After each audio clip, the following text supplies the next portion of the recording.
Welcome to qnawire. Hello students. The geometric distribution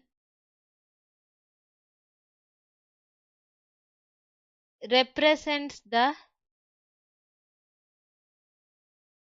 number of failures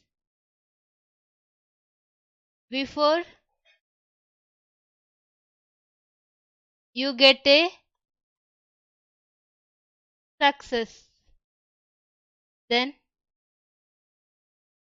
mean mu is equal to 1 by p and standard deviation of geometric distribution sigma is equal to square root of 1 minus p divided by p square.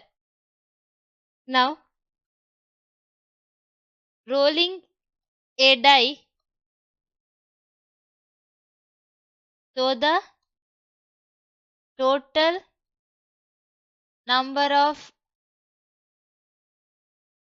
outcomes is equal to 1, 2, 3, 4, 5 and 6.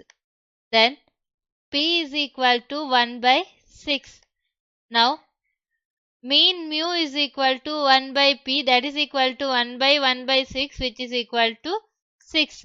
Then standard deviation sigma is equal to square root of 1 minus P divided by P square, which is equal to square root of 1 minus 1 by 6 divided by 1 by 6 square, that is equal to square root of 30, which is equal to 5.477. Now coefficient of variation CV is equal to sigma divided by mu into 100, which is equal to 5.477 divided by 6 into 100, that is equal to 91.287%. Hope you find the video useful. Thank you.